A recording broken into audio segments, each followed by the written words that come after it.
नमस्कार, मी केदार घाटगे. बी न्यूजच्या ग्रामीण वार्तापत्रामध्ये आपलं स्वागत. पाहूया आठवडाभरातील काही घडामोडी.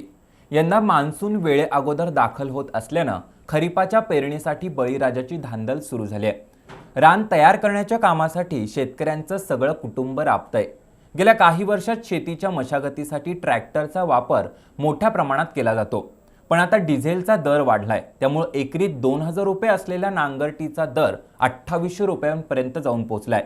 परिणामी शेतकरी पारंपरिक पद्धतीनं नांगरणीच्या कामाकडे वळलेत. कोल्हापूर जिल्ह्यात सिंचनाच्या सुविधा निर्माण झाल्या असल्या तरी अजूनही पावसाच्या पाण्यावर शेती केली जाते. जूनच्या पहिल्या आठवड्यात मान्सूनला सुरुवात होते. त्यापूर्वी खरीपाच्या लागवडीसाठी शेती तयार केली जाते. पूर्वी बैलांच्या सहाय्यानं शेतीच्या मशागतीची कामं केली जायची. यांत्रिक युगात पशुधन कमी झाल्यानं शेतीमध्ये यंत्रांचा वापर वाढलाय. शेतीच्या नांगरणीपासून ती पेरणी योग्य बनवण्याचं काम आता ट्रॅक्टरच्या सहाय्यानं केलं जात आहे. पूर्वी 1 एकर शेती नांगरण्यासाठी 2000 रुपये आकारले जायचे. त्यातील निम्मी अधिक रक्कम ट्रॅक्टरला लागणाऱ्या डिझेलसाठी खर्च व्हायची. उर्वरित रकमेतून ट्रॅक्टरच्या कर्जाचे हप्ते आणि नफा मिळायचा. पण आता डिझेलच्या दरानं 100 ओलांडली आहे. त्यामुळे ट्रॅक्टर चालकांनी शेतीच्या मशागतीच्या दरात 800 रुपयांनी वाढ केली आहे. पूर्वी नांगरणीचा दर एकरी 2000 रुपये होता, आता तोच दर 2800 रुपये झालाय. नांगरटीच्या दरात एकरी 800 रुपयांनी वाढ झाल्यानं बळीराजाचं आर्थिक बजेट कोलमडलंय. अनेक शेतकरी नांगरणीसाठी 2800 रुपये देऊ शकत नाहीत.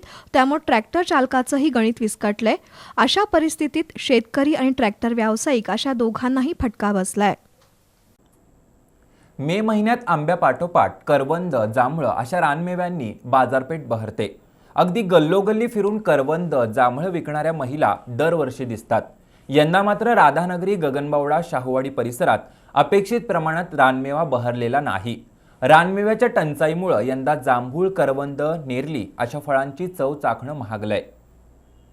उन्हाळ्याच्या सुट्टीत फळांचा राजा आंब्याच्या आगमनाची जितकी उत्सुकता असते तितकीच उत्सुकता रानमेव्याचीही असते. जांभळं, करवंद, तोरणं, नेरली अशा फळांचा रानमेवा वर्षातून एकदाच चाखायला मिळतो. त्यामुळे आबालवृद्धांना अशा रानमेव्याची प्रतीक्षा असते.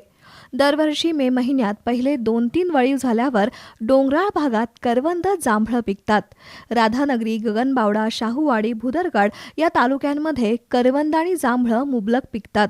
त्यामुळे हंगाम सुरू होताच त्या परिसरातील महिला बुट्ट्या भरून रानमेवा विकायला कोल्हापूरची वाट धरतात. महाद्वार रोड, रंकाळा, गंगावेश यासह उपनगरांमध्ये गल्लोगल्ली फिरून रानमेवा विकणाऱ्या महिला हमखास दिसायच्या. यंदा मात्र करवंद, जांभळं यांची आवक खूपच कमी आहे. अवकाळी पावसामुळे करवंदाच्या फुलांचा बहर गळून पडला, तर गेल्या 15 दिवसात वळीव पावसानं दडी मारल्यामुळं करवंद आणि जांभळं पिकलेली नाहीत. परिणामी रोज 20 ते 30 बुट्ट्याच विक्रीसाठी शहरात येत आहेत. आवक कमी असल्यामुळं जांभळाचे दर 250 ते 300 रुपये किलो आहेत, तर करवंदाचे दर 200 ते 240 रुपये किलो आहेत. गेल्या वर्षापेक्षा यंदाच्या दरात जवळपास दुप्पट वाढ झाली आहे. त्यामुळे यंदा रानमेव्याची चव चाखायला जादा पैसे मोजावे लागणार आहेत.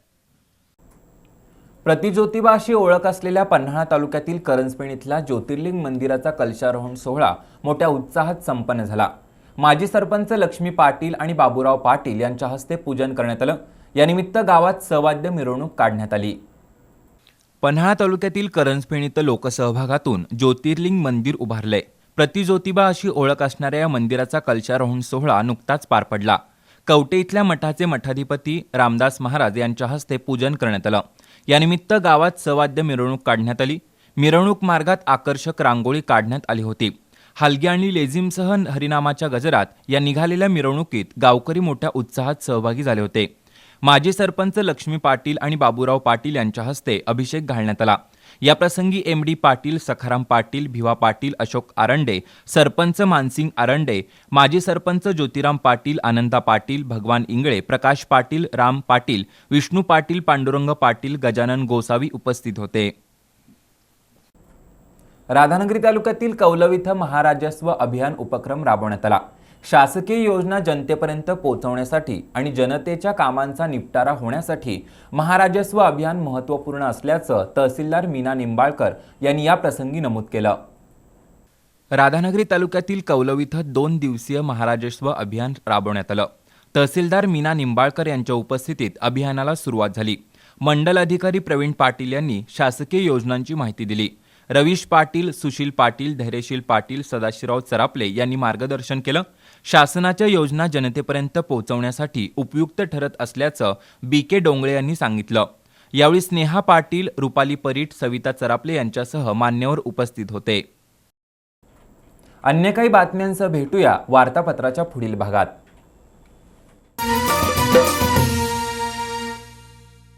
गुणवत्ता, दर्जा आणि विश्वास यांच्या त्रिवेणी संगमातून तयार होणारे वैशिष्ट्यपूर्ण कट अँड बेंड तंत्रज्ञानानं तयार होणारे 24 मीटर पर्यंतचे अखंड बार्स महालक्ष्मी TMT बार्स. भक्कमतेला, विश्वासाची मजबूतीला, युगायुगांची साथ सदा मिळते. महालक्ष्मी TMT बार्स, नाते अविरत जुळते.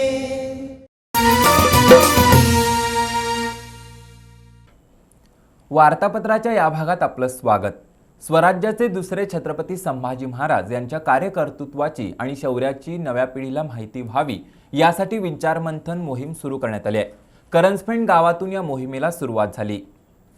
स्वराज्याचे दुसरे छत्रपती संभाजी राजांच्या पराक्रमाची आणि शौर्याची सविस्तर माहिती आजच्या पिढीपर्यंत पोहोचलेली नाही. या पराक्रमी राजाच्या शौर्याची माहिती नव्या पिढीला व्हावी यासाठी विचारमंथन मोहीम सुरू करण्यात आली आहे. यानिमित्त करंजपेंड इथं व्याख्यान आयोजित केलं होतं. मुघली आक्रमण परतवून लावण्यासाठी छत्रपती संभाजी महाराजांनी प्रचंड मेहनत घेतली. तलवारीच्या जोरावर मुघलांना जेरीस आणलं. मात्र फंदफितूरमुळं संभाजी महाराज मुघलांच्या हाती लागले. मुघल छावणीत छळ करून संभाजी महाराजांची हत्या करण्यात आली. स्वराज्यासाठी हौतात्म्य पत्करणाऱ्या संभाजी महाराजांची शौर्यगाथा आणि खऱ्या इतिहासाचं आजच्या पिढीनं वाचन करावं असं आवाहन प्राध्यापक PD माने यांनी केलं. प्राध्यापक BG पाटील, सरपंच मानसिंग आरडे, श्रीपतराव चौगुले महाविद्यालयाच्या प्राचार्य वंदना पाटील, प्राध्यापक रवींद्र पाटील, अमर इंगळे, आनंदा पाटील, जालिंदर कांबळे, अशोक पाटील, अरुण पाटील, सरदार पाटील, सर्जेराव पाटील, रवींद्र चौगुले, राम पाटील यांच्यासह मान्यवर उपस्थित होते. बुद्ध पौर्णिमेच्या रात्री सह्याद्री व्याघ्र प्रकल्पामध्ये प्राणीगणना झाली. यावर्षी निसर्ग आणि वन्यजीव प्रेमींना जंगलातील पाणवठ्यांवर येणाऱ्या प्राण्यांची गणना करण्याची संधी मिळाली. सह्याद्री व्याघ्र प्रकल्पात वेगवेगळ्या प्रजातीचे 308 प्राणी आहेत. या व्याघ्र प्रकल्पात चांदोली आणि कोयना अभयारण्याचा समावेश आहे. या प्राणीगणनेत वाघांचं दर्शन झालेलं नाही, पण जंगलातील वन्यजीव संपदा वाढत असल्याचं स्पष्ट झालंय. पर्यावरणामध्ये निसर्गाचा समतोल महत्त्वाचा असतो. झाडं, जंगलं, नद्या, पाणवठे, पशुपक्षी, जलचर अशा सगळ्यांचाच निसर्ग साखळीमध्ये महत्त्वाचा वाटा असतो. सह्याद्री व्याघ्र प्रकल्प म्हणजे पश्चिम महाराष्ट्रासाठी लाभलेलं वरदान आहे. वाघ हा समृद्ध निसर्गाचा द्योतक आहे. ज्या जंगलात वाघाचा वावर असतो तिथली निसर्ग साखळी परिपूर्ण मानली जाते. सह्याद्री व्याघ्र प्रकल्पात चांदोली आणि कोयना अभयारण्याचा समावेश होतो. यावर्षी बुद्ध पौर्णिमेच्या रात्री प्राणीगणना करण्यात आली. गेली 2 वर्ष कोरोनामुळे प्राणीगणना झाली नव्हती. मात्र यंदा सह्याद्री व्याघ्र प्रकल्पाच्या जंगलातील पाणवठ्यावर 50 मचाण बांधण्यात आली होती. कोल्हापूर, सांगली आणि सातारा या 3 जिल्ह्यातील 30 स्वयंसेवकांनी प्राणीगणनेसाठी सहभाग नोंदवला. रात्रीच्या वेळी पाणवठ्यावर येणारे वन्य प्राणी पाहून त्याची नोंद घेण्यात आली. त्यातून 15 वेगवेगळ्या प्रजातीच्या 308 प्राण्यांची नोंद झाली आहे. बिबट्या, साळींदर, गवा, रानडुक्कर, अस्वल, भेकर, वानर, ससा, रानकुत्र अशा प्राण्यांचा सह्याद्री व्याघ्र प्रकल्पात वावर असल्याचं स्पष्ट झालंय. संचालक नानासाहेब लडकत आणि उपसंचालक उत्तम सावंत यांच्या मार्गदर्शनाखाली हा प्राणीगणनेचा उपक्रम झाला. गव्हाचं उत्पादन कमी झाल्याचे परिणाम जाणवू लागलेत. त्यामुळे रेशनवरील गहू कमी करून त्याऐवजी जादा तांदूळ देण्याचा निर्णय घेतलाय. लाभार्थी कुटुंबांना 3 किलो गहू आणि 2 किलो तांदूळ दिलं जात होतं. त्याऐवजी आता 1 किलो गहू आणि 4 किलो तांदूळ देण्याचा निर्णय पुरवठा विभागानं घेतलाय. गव्हाच्या उत्पादनात घट झाल्यामुळं गव्हाचे दर वाढू लागले आहेत. त्यामुळे सरकारकडून गव्हाची खरेदी कमी प्रमाणात होत आहे. परिणामी देशभरातील रेशनधारकांना पुरेसा गहू देणं पुरवठा विभागाला शक्य होणार नाही. ही बाब लक्षात घेऊन राज्याच्या पुरवठा विभागानं रेशनवरील गहू कमी करून त्याऐवजी तांदूळ देण्याचा निर्णय घेतलाय. अन्न, नागरी पुरवठा आणि ग्राहक संरक्षण विभागानं सर्व जिल्हाधिकाऱ्यांना तसे आदेश दिले आहेत. केशरी कार्डधारक कुटुंबांना 3 किलो गहू आणि 2 किलो तांदूळ दिलं जात होतं. त्याऐवजी आता 1 किलो गहू आणि 4 किलो तांदूळ देण्याचा निर्णय घेण्यात आलाय. त्याचप्रमाणे अंत्योदयासाठी 3 किलो गहू आणि 2 किलो तांदूळ देण्यात येत होता. त्याऐवजी आता 2 किलो गहू आणि 3 किलो तांदूळ दिला जाणार आहे. महाराष्ट्राबरोबरच उत्तर प्रदेश, बिहार, केरळ, दिल्ली, गुजरात, झारखंड, मध्य प्रदेश, उत्तराखंड आणि पश्चिम बंगालमध्येही गव्हाचा कोटा कमी करण्यात आलाय. रेशन धान्य उशिरा मिळाल्याच्या किंवा धान्य मिळालंच नसल्याच्या तक्रारी होत असताना आता गहू कमी केल्यानं सर्वसामान्य नागरिकांमध्ये सरकारविरोधात नाराजीची भावना वाढीला लागण्याची शक्यता आहे. राधानगरी आणि काळंबावाडी धरणात 10.73 टीएमसी पाणीसाठा आहे. गेल्या वर्षीच्या तुलनेत यावर्षी दोन्ही धरणात जादा पाणीसाठा आहे. परिणामी शेती आणि पिण्यासाठी पाणी कमी पडणार नसल्याचं शाखा अभियंता समीर निरोखे यांनी सांगितलं. राधानगरी आणि काळमावाडी धरणात गेल्या वर्षी तुफान पाऊस झाला होता. त्यानंतर यावर्षी वळीव पाऊस चांगला झाला, त्यामुळे शेती आणि पिण्यासाठी फारसं पाणी लागलं नाही. परिणामी दोन्ही धरणात गेल्या वर्षीपेक्षा जादा पाणीसाठा शिल्लक आहे. अशा परिस्थितीत यंदा मान्सून लवकर येणार असल्याचा हवामान खात्याचा अंदाज आहे. त्यामुळे सध्याचा धरणातील पाणीसाठा शिल्लक राहणार आहे. सध्या राधानगरी धरणात 3.30 टीएमसी पाणीसाठा आहे. मागील वर्षी याच दिवसात धरणात 3.11 टीएमसी पाणी शिल्लक होतं. सध्या राधानगरी धरणातून 800 क्युसेक्सचा विसर्ग भोगावती नदीत सुरू आहे, तर 0.59 टीएमसी धरणातील मृत पाणीसाठा आहे. मात्र सध्या धरणात गाळाचं प्रमाण वाढलंय, त्यामुळे पाणीसाठा कमी झालाय. 2012 साली धरणातील गाळाचा सर्व्हे झाला होता, त्यावेळी धरणात 800 दशलक्ष घनफूट गाळ होता. त्यानंतर मोठ्या प्रमाणात पाण्याबरोबर गाळ वाहून आल्यानं जलसंपदा विभागाकडून धरणातील गाळ काढण्याचा विचार होणं गरजेचं आहे. दुसरीकडे काळमावाडी धरणात सध्या 7.43 टीएमसी पाणीसाठा शिल्लक आहे. मागील वर्षी याच दिवसात धरणात 7 टीएमसी पाणी शिल्लक होतं. सध्या काळमावाडीतून 1550 क्युसेक्सचा विसर्ग दूधगंगा नदी आणि कालव्यात सुरू आहे. दोन्ही धरणात मिळून 10.73 टीएमसी पाणीसाठा शिल्लक आहे. अशा वेळी अतिरिक्त पाणी पॉवर हाऊसमध्ये सोडून वीज निर्मिती केली तर दुहेरी फायदा होईल. कारण पाऊस सुरू झाल्यानंतर धरणातून विसर्ग बंद केला जातो, त्यामुळे धरणं लवकर भरतात आणि जुलै-ऑगस्ट महिन्यात होणाऱ्या पावसामुळे महापुराचा धोका निर्माण होतो. यावर्षी महापूर आला तर कोल्हापूर जिल्ह्याचं प्रचंड नुकसान होण्याची भीती आहे. त्यामुळे धरणातील पाणीसाठा कमी करणं ही सध्याच्या काळाची गरज आहे. वार्तापत्रामध्ये घेऊया एक छोटीशी विश्रांती.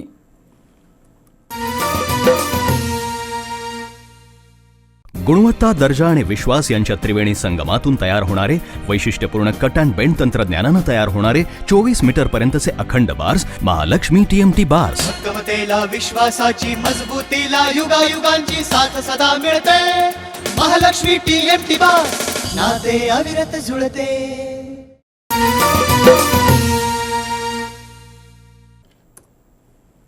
वार्तापत्राच्या अखेरच्या भागात आपलं स्वागत. राधानगरी धरणाच्या पायथ्याशी उभारलेल्या राजर्षी छत्रपती शाहू महाराज स्मृती केंद्राचा लोकार्पण सोहळा नुकताच संपन्न झाला.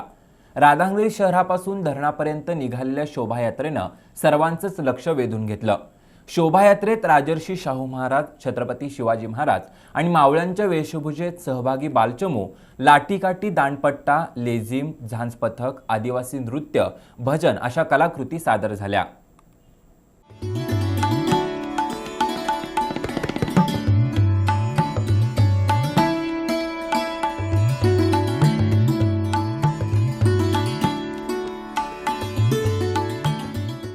विविध लोकसंगीत, लोकनृत्य आणि लोकवाद्यांचा गजर अशा वातावरणात रविवारी राधानगरीमध्ये लोकराजा राजर्षी शाहूंना अभिवादन करण्यात आलं. निमित्त होतं शाहू स्मृती शताब्दीनिमित्त उभारण्यात आलेल्या शाहू स्मृती केंद्राचं उद्घाटन आणि कृतज्ञता सोहळ्याचं. कला आणि कलाकारांना राजाश्रय देणारा एकमेव राजा म्हणून कोल्हापूर संस्थानचे छत्रपती राजर्षी शाहू महाराज सर्वांना ज्ञात आहेत. समतेची मूल्य रुजवणाऱ्या आणि सर्वांगीण विकासाचे कर्ते असलेल्या लोकराजा राजर्षी छत्रपती शाहू महाराजांना स्मृती शताब्दी वर्षानिमित्तानं अभिवादन करण्यात आलं. शाहू महाराजांमुळेच कलेची नगरी अशी कोल्हापूरची ओळख बनली. महाराजांनी उभारलेल्या राधानगरी धरणाच्या पायथ्याशी राजर्षी छत्रपती शाहू महाराज स्मृती केंद्राचं रविवारी उद्घाटन झालं. श्रीमंत छत्रपती शाहू महाराज यांच्या अध्यक्षतेखाली आणि युवराज मालोजीराजे, शिक्षण मंत्री उदय सामंत, आमदार प्रकाश आबिटकर यांच्या उपस्थितीत हा भव्य सोहळा पार पडला. तत्पूर्वी रविवारी दुपारी शाहू महाराजांच्या वेशभूषेतून बालकलाकारांनी काढलेली शोभायात्रा लक्षवेधी ठरली. शिवाय मर्दानी खेळ, मुलींची लाठीकाठी, लेझिम, झांज पथक अशा कार्यक्रमांनी शोभायात्रेला चैतन्य आलं होतं. राजर्षी शाहू महाराजांच्या कार्याची माहिती देणाऱ्या विविध चित्ररथांसह फेजिवडे इथं धरणस्थळापर्यंत मिरवणूक निघाली. धरणाच्या पायथ्याशी मर्दानी खेळाची प्रात्यक्षिकं सादर झाली. भजनात तल्लीन झालेले वारकरी, शालेय मुलींनी कैचाळच्या तालावर धरलेला ठेका सर्वांचं लक्ष वेधून घेत होता. याशिवाय आदिवासी नृत्य, घोडा नृत्य अशा अनेक लोककलांनी डोळ्यांचं पारणं फेडलं.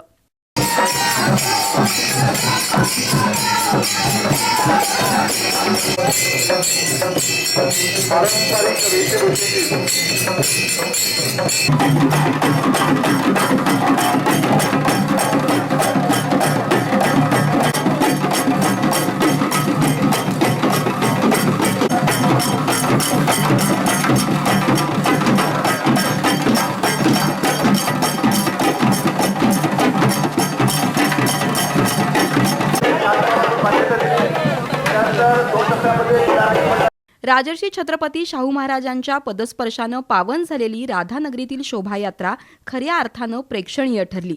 त्यातून शाहू महाराजांच्या आठवणींचं जतन होण्याबरोबरच या परिसरातील पर्यटनाची क्षमता अधोरेखित झाली. बी न्यूजसाठी राधानगरीहून श्रीकांत जाधव. पन्हाळा तालुक्यातील धबधबेवाडी इथल्या राजाराम खोपकर यांनी आपल्या मुलीच्या विवाह सोहळ्यात वारेमाप उधळपट्टी टाळून पारंपरिक पद्धतीला जवळ केलं. वाहनाऐवजी सजवलेल्या बैलगाडीतून वऱ्हाडी मंडळींना विवाहस्थळी आणलं. वाढत्या इंधन खर्चाला पर्याय म्हणून बैलगाडीचा त्यांनी वापर केला. खोपकर कुटुंबांनी वापरलेली ही पद्धत परिसरातील गावात चर्चेचा विषय ठरली आहे. पन्हाळा तालुक्यातील धबधबेवाडीतील राजाराम खोपकर यांची मुलगी स्वरूपाचा विवाह आंबवडे इथल्या इंद्रजित याच्याशी झाला. दोन्ही गावातील अंतर तसं 10 किलोमीटर. जुन्या रूढी परंपरांना उजाळा देण्यासाठी वऱ्हाडी मंडळींनी बैलगाडीतून विवाहस्थळी येण्याचं ठरवलं. त्यासाठी बैलगाड्या आकर्षक पद्धतीनं सजवण्यात आल्या. झुला घालून बैलांना नटवण्यात आलं. वऱ्हाडी मंडळींनी रंगीबेरंगी फेटे घातले. हलगीच्या निनादात बैलगाडीतून वऱ्हाडी मंडळी आंबवडे गावाकडे निघाले. अत्यंत साध्या पद्धतीनं वऱ्हाडी मंडळी विवाहस्थळी पोचली. इंधन दरवाढीमुळे प्रवास खर्च परवडत नसल्याचं या निमित्तानं दाखवण्यात आलं. लग्न सोहळ्यावर वारेमाप खर्च करणाऱ्या आणि शाही पद्धतीने लग्न करून उधळपट्टी करणाऱ्यांसाठी खोपकर कुटुंबियांनी राबवलेली पद्धत मार्गदर्शक ठरेल. एका खासगी संस्थेच्या माध्यमातून कागल नगरपालिकेनं वृक्षगणना केली आहे. कागल शहरात 21,243 झाडं असून या झाडांची सावली 1,61,255 चौरस फूट असल्याचं स्पष्ट झालंय. विशेष म्हणजे कागल शहरात 50 वर्षावरील 265 डेरेदार वृक्ष असून शहराच्या एकूण क्षेत्रफळाच्या 25% अधिक जागेवर झाडं आहेत. येत्या पावसाळ्यात कागल शहरातील हरित पट्ट्यात आणखी 6,000 वृक्षांची लागवड केली जाणार आहे. कागल शहराचं क्षेत्रफळ 29 चौरस किलोमीटर असून शहराची लोकसंख्या 34,000हून अधिक आहे. शहराच्या एकूण क्षेत्रफळाच्या 33% वृक्ष असणं आवश्यक असतं. शिवाय माणसी 1 वृक्षाची लागवड करणं शासनानं बंधनकारक केलंय. मुंबईतील ऑर्नेट प्रायव्हेट लिमिटेड या संस्थेच्या माध्यमातून कागल नगरपालिकेनं शहरातील वृक्षांची गणती केली. जानेवारी ते मार्च या 3 महिन्यांच्या कालावधीत ही वृक्षगणना झाली. 5 फुटापेक्षा अधिक उंच असलेल्या वृक्षांची गणती करण्यात आली. कागल शहरात एकूण 21,243 वृक्ष आहेत. त्यामध्ये 50 वर्षावरील 265 वृक्ष असून त्यांचा हेरिटेज वृक्षात समावेश करण्यात आलाय. हेरिटेज वृक्षांमध्ये वड, पिंपळ, चिंच, आंबा, कडुलिंब आणि उंबर यांचा समावेश आहे. याशिवाय सामाजिक वनीकरण विभागानं कागल शहर आणि परिसरात 15,000पेक्षा अधिक वृक्षांची लागवड करून त्यांची जोपासना केली आहे. सामाजिक वनीकरण विभागाच्या वृक्षांची मोजणी नगरपालिकेनं केलेली नाही, तरीही शहरातील वृक्षांची संख्या पाहता एकूण क्षेत्रफळाच्या 25% अधिक झाडं आहेत. वनविभागाच्या झाडांचा त्यामध्ये समावेश केल्यास कागलमधील वृक्षांची संख्या 33% अधिक होईल. कागल शहरात सध्या एका व्यक्तीमागं 1 झाड असं समीकरण आहे. तरीही नगरपालिकेनं येत्या पावसाळ्यात आणखी 6,000 झाडं लावण्याचा निर्णय घेतलाय. कागल नगर परिषदेचे हे काम नक्कीच कौतुकास्पद आहे. शिक्षणाची पंढरी म्हणून ओळख असलेल्या आणि गेल्या काही वर्षात राजकीय अड्डा बनलेल्या गारगोटीमधील मौनी विद्यापीठ शिक्षण संस्थेची निवडणूक जाहीर झाली आहे. 23 मे 2022 पर्यंत संस्थांचे ठराव जमा करण्याची शेवटची तारीख आहे. तर निवडणूक अर्ज भरण्यासाठी 25 ते 30 मे पर्यंत मुदत आहे. निवडणूक तोंडावर आली असतानाही अजून मौनी विद्यापीठाकडे मतदार यादी तयार झालेली नाही. त्यामुळे पालकमंत्री सतेज पाटील यांच्या एकाधिकारशाहीची चर्चा सुरू झाली आहे. विरोधकांनी मौनी विद्यापीठाची निवडणूक लढवण्याची तयारी केली, त्यामुळे जाणून बुजून मतदार यादी बनवलेली नाही अशी तक्रार होती आहे. भुदरगड तालुक्यातील डोंगराळ आणि दुर्गम भागाचा विकास व्हावा यासाठी तत्कालीन खासदार व्ही टी पाटील यांनी 1952 साली गारगोटी इथं मौनी विद्यापीठाची स्थापना केली. त्यातून तालुक्याचा विकास तर झालाच, पण स्थानिक विद्यार्थ्यांसह संपूर्ण राज्यातून आणि कर्नाटकातूनही अनेक विद्यार्थी शिक्षणासाठी येऊ लागलेत. त्यामुळे भुदरगड तालुका म्हणजे शिक्षणाची पंढरी बनला. पण कालांतरानं या विद्यापीठात काही राजकीय मंडळींनी घुसखोरी केली. त्यामुळे या विद्यापीठात राजकारण आलं आणि शिक्षणाची पंढरी असलेल्या मौनी विद्यापीठासाठी ज्यांनी जमिनी दिल्या त्या स्थानिकांना डावलून या संस्थेवर पालकमंत्री सतेज पाटील यांचं वर्चस्व आलं. तिथूनच या संस्थेमध्ये एकाधिकारशाही सुरू झाली. त्याचा फटका गोरगरीब विद्यार्थ्यांना बसू लागला. पण संस्थेच्या कारभाराबद्दल आवाज उठवणाऱ्यांना ठरवून त्रास दिला जाऊ लागला. आता मौनी विद्यापीठाची निवडणूक घोषित झाली आहे.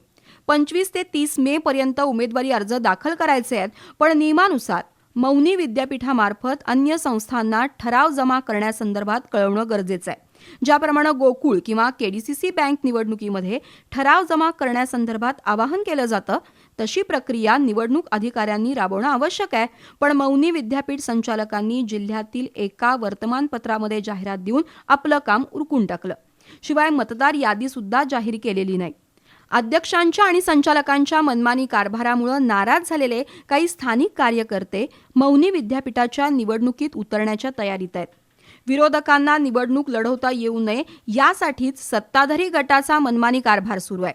मौनी विद्यापीठाच्या निवडणुकीमध्ये पालकमंत्र्यांना शह देण्याची जोरदार तयारी विरोधकांकडून केली जात असताना निवडणूक प्रशासनाकडून जाणून बुजून संपूर्ण प्रक्रिया एकतर्फी सुरू आहे. त्याबद्दलही भुदरगड तालुक्यात नाराजी आहे. संस्थेची निवडणूक लोकशाही पद्धतीनं आणि निर्भय वातावरणात व्हावी यासाठी विरोधी गट प्रयत्न करतोय. करवीर तालुक्यातील येवती इथं मॅटवरील भव्य खुल्या राज्यस्तरीय कुस्ती स्पर्धा संपन्न झाल्या. आमदार चषक या नावानं 17 ते 19 मे दरम्यान झालेल्या स्पर्धेत शेकडो स्पर्धकांनी सहभाग घेतला. करवीर तालुक्यातील येवती इथं रणजित शेळके यांच्या पुढाकारानं मॅटवरील खुल्या राज्यस्तरीय कुस्ती स्पर्धा घेण्यात आल्या. स्पर्धेचं उद्घाटन जिल्हा परिषद सदस्य एकनाथ पाटील, बाळासाहेब पाटील, सहाय्यक पोलीस निरीक्षक विश्वास पाटील, बाळासाहेब खाडे, अर्थ मुव्हिंग असोसिएशनचे उपाध्यक्ष संजय नाळे यांच्या हस्ते करण्यात आलं. 3 दिवस चाललेल्या कुस्ती स्पर्धेमध्ये विविध वजन गटातील शेकडो कुस्त्या पार पडल्या. शुक्रवारी या स्पर्धेतील विविध वजनी गटातील अंतिम कुस्त्या पार पडल्या. 84 किलो वजनी गटामध्ये सौरभ पाटील प्रथम क्रमांक तर द्वितीय क्रमांक अभिषेक कापडे तर प्रतीक मेहतर याने तृतीय क्रमांक पटकावला. विजेत्या मल्लांना आमदार PN पाटील, छत्रपती शाहू साखर कारखान्याचे अध्यक्ष राजे समरजित सिंह घाटगे यांच्या हस्ते सन्मानित करण्यात आलं.